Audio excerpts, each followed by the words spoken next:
Adaş, Aygül. Men azır 100 ming koycha pulni jamlab oldim. Qarang, bank kartangizni avatbasangiz sizga bergan va'da bo'yicha avvalmish pulni urib deydi. Anan keyin mavu meningkilik tunar, anki sheychan deydigan applar bor emasmi? Ashadagi applarga inaltimmi 50 mingga berib qatdi. Şu Guangzhouga berib keldigan shu aeroplan biletlaringizni, ashada yotadigan yotoqlarni, shular shuningda men zakaz qilib beray qarang. Ash bularni bir ishlatib turib, ishlarni qiyin o'tkaldim bir o'telib turmanmi qadash? Ish qilib qanday qilsam jamlab sizga 300 mingni cho'qim pulga berman. Va'damiz va'da qo'ymaymiz yada, qaylar qadash. Ma'qul a?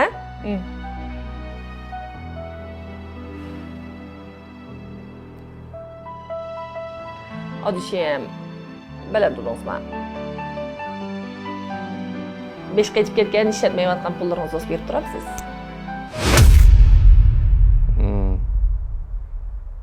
Keldiniz. Gap qiling. Shu oldin qaytim jo'ldab chiqib ketib, lekin uyda mang'ichang o'ylansam, bu yo'lchimning og'zidan chiqmagan gapga men o'zim taraqshib ketibman-da. Shunda. Ani sen tazdikchi men tazdiv olay deb. Do qarsam yo'lchimmo esa unchalam eskamaskan. O shu ma'lum yaxshi olsin deb qilgan shuni olamda o'ylab, ya'ni sizni yaxshikan deb davomli qilishingizga deb o'yladim-da. Men unchunga haqiqiy yangon xushal odam bo'lganman. Endi mana bir ishdan keldim qarang. Shu do'stimga mablag' sepirma deb pullarni yig'ayotganim emasmi? Shuning bilan Müşelik tunar deymiz, andan mavi şeytan deydigan bir applar bor emas, men odamning inalti qartaylik bemda dolarni berdigan, pul berdigan applar bor emasmi? Ashdan pullarni azaldan ishlatib boqmabgan men mush qitim, ashni ishlatdim qarang. Onu ishlatib yan bir do'stimga mushni elib ishlatdim, sensa qazni qo'qmaydi ekansa deb so'zib chiqib bardi-da.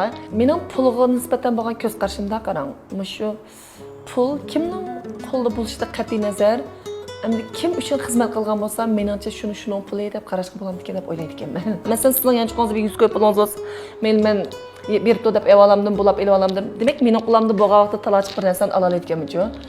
Shunlashqa, lekin shuni bir xushal bo'lgan. Xushal bo'lgandim, va, men xaq mening inovat berib turib, mening pulim bor ekan deb. Lekin do'stimning qazni qo'qmaydi ekansa degan gapi bilan bir xil ichimga bir qo'rqinch kirib oldi qarang. O pulga men zot ishlatishim xatomi yoki men tez suratda u abjaqlat bilan qaytarishim kerakmi? Pul degan bir energiya. Energiya degan harakatni tuyg'a yaxshi. Harakat energiya. Pul degan hargiz bir joyda turmaydi. Sizning o pulni og'iningiz yoki o pulni ishlatganingiz u turmaydi joyida. O aylanib turadigan narsa. Agar siz bu pulni olsiz, siz bu pulni apolabmi yana qo'rqsangiz, o pulning harakatidan-chi qo'rqsangiz, pulni haqiqatan qo'g'laydigan bir odamga aylanib qolasiz. Xuddi bir odam o'ziningki muhabbatini, obyektini-chi, jo'risini yaxshi ko'rib qilib to'xtamay qo'g'ilganga o'xshaydi. Agar siz birisining o'zingizni yaxshi ko'rgizib olsangiz, u sizni qo'g'laydi. Pul qanday odamni qo'g'lay bilamsiz? Pul sizni yaxshi ko'rish kerak. Bu bir muhabbati, ya'ni bir muhabbatini yaxshi ko'rgizish uchun o'zaro bir-birisiga kuchganga o'xshaydi. Siz shunga pulni o'zingizga yaxshi ko'rgizish kuchingiz kerak. Puldinmi yuqori bo'lgan bir harakatni yaxshi ko'rdi.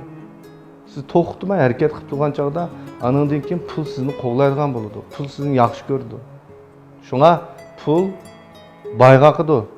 Suv sayga deymiz. Boy to'xtamay harakat qildi. Boyning pul ko'paygan, harakat kuchayib ketadi. Namuratlar kichikdan pul topsa, hajlar pulab azroq bizda yetibilishni o'ylaydi. Shunga siz pulga bo'lgan hukmni to'g'rilay olgan vaqtida atrofingizdagi ashta pulga ta'bir beradigan, qo'rqitadigan, ash tashvish degan narsalar qatta azroq tushuncha paydo bo'ldi. Asli mening bu pulni hajlashda yo bu pulni ilib ishlatishdan qo'rqishimdagi sabab bor ekanda deb o'ylaysiz. Bu daqiqatimda buning asosiy sabablarini siz tushunib qolishingiz mumkin. Bu yanıla sizning balaligingizdagi ota-onangiz bilan bo'lgan munosabatingizning bir birikmasi bilan munosabatlik. Davomi bor.